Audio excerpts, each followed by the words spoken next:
आप तो अपने नाम के आगे योगी लगाते हैं ना, तो शंकराचार्य महाराज से एक शास्त्रार्थ कर लीजिए। एक और वाणी ऐसी है कि जो इतनी कड़वी वाणी है, इतनी कड़वी बोली है कि अगर देश में दंगे ना हो रहे हो तो ये व्यक्ति देश में दंगे करा दे। कि जो मोदी जी कह रहे हैं, भाजपा जो कहती है ना हिंदू खतरे में है, हकीकत में मोदी सरकार के राज में हिंदू खतरे में है। तभी तो अभी मुक्तेश्वरानंद जी जो गाय को राष्ट्रीय पशु घोषित कराने की मांग कर रहे हैं, सरकार उनसे विचलित है, क्योंकि लाखों करोड़ों रुपया जो बीफ से आता है उस पर ताला लग जाएगा। पहली बात तो ये है कि इनकी औकात क्या है कि ये कागज मांगे इस देश की। पहले उनके कागज बाद में देखना, पहले अपने आका के कागज दिखा दो। वो आका जो फर्जी डिग्री है या असली डिग्री है, वो संत हो कहां से गया? मुझे आप ये बताइए, उसका नाम साधु संत वो कहां से हो गया? भाई जिस व्यक्ति ने मुख्यमंत्री पद को धारण कर लिया हो, साधु का मतलब होता है जो समाज के, संसार के सारे जितने भी सुख होते हैं उनका त्याग करता है। साधु का एकमात्र उद्देश्य ईश्वर की भक्ति करना होता है। और वो आपने देखा कबीर का एक दोहा भी है कि ऐसी वाणी बोलिए मन का आपा कोई औरन को शीतल करे, आपहु शीतल होए। तो साधु की वाणी तो ऐसी होनी चाहिए जो वो खुद को भी शीतल करे और सबको शीतल करे।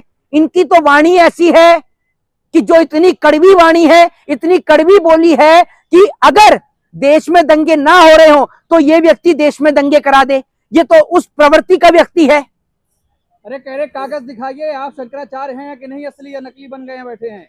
पहले उनके कागज बाद में देखना, पहले अपने आका के कागज दिखा दो।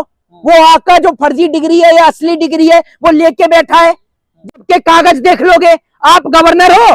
और मैं आपको ये कहता हूं कि जिससे तुमने कागज देखने की बात करी है, छोड़ दो। शंकराचार्य कोई कागज के बिहार पर नहीं बनते, शंकराचार्य बल, बुद्धि और विद्या के विवेक पर बनते हैं। तो एक काम करते हैं, आप तो अपने नाम के आगे योगी लगाते हैं ना, तो शंकराचार्य महाराज से एक शास्त्रार्थ कर लीजिए। एक और आप बैठ जाइए, दूसरी ओर से शंकराचार्य जी अभी मुक्तेश्वरानंद जी बैठ जाएंगे। तो कर लीजिए एक शास्त्रार्थ और अपनी गोदी मीडिया को, अपने चेले चपाटों को पकड़ के लिए आइए, वो आपका लाइव टेलीकास्ट कर देंगे। तो करा दे एक डिबेट। बताइए, लखनऊ के गोमती पार्क पे ही करा देते हैं या जनेश्वर मिश्रा पार्क में करा देते हैं? बताइए। क्योंकि आपकी सरकार के राज में तो सिर्फ टॉयलेट बने हैं, कुछ अच्छा विकास ही नहीं हुआ जो वहां पर डिबेट करा सके। तो पुरानी सरकारों ने जो बनाए उसी में करा लेते हैं एक डिबेट। कर लीजिए शास्त्रार्थ। ये जो सुन लीजिए, ये जो फर्जी भगवा वस्त्र धारण कर रखा है ना आपने, योगी लगा रखा है, ये तो कुछ जानता ही नहीं है। अब तक एक स्टेटमेंट दिखाइए जिसमें योगी आदित्यनाथ ने विधानसभा से लेकर अपने तमाम भाषणों में किसी एक संस्कृत के श्लोक का वर्णन किया हो। वो तो योगी है ना, पढ़ के आया होगा। एक संस्कृत के श्लोक का वर्णन किया हो, एक गीता के श्लोक का वर्णन किया हो, या बताया हो कि गीता में ये लिखा है, रामायण में ये लिखा है या महाभारत में ये लिखा है। ये कुछ नहीं पढ़ा इन्होंने।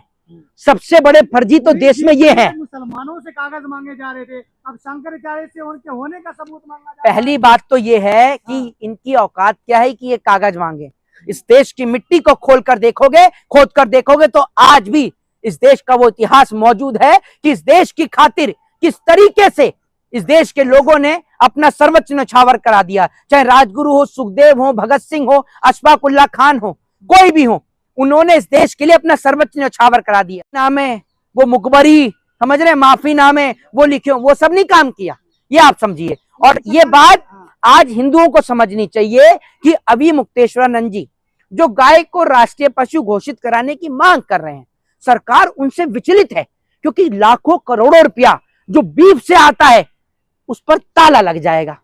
सरकार की रोजी रोटी ठप हो जाएगी। और उनके अंधभक्त और जो चेले चपाटे हैं जो सोशल मीडिया पर गौ माता के नाम पर अपनी राजनीति चमका रहे हैं, उनकी राजनीति पर ताला लग जाएगा। मुझे तो ये समझ में नहीं आता, ये लोग सरकार से, प्रधानमंत्री से क्यों नहीं कहते कि गाय को राष्ट्रीय पशु घोषित किया जाए। आज एक बात मुझे हकीकत में समझ में आई कि जो मोदी जी कह रहे हैं, भाजपा जो कहती है ना हिंदू खतरे में है, हकीकत में मोदी सरकार के राज में हिंदू खतरे में है। तभी तो 14 साल के बच्चे को उठाकर जेल में बंद कर दिया जाता है, सरकार डर जाती है उससे। और बड़ी बात यह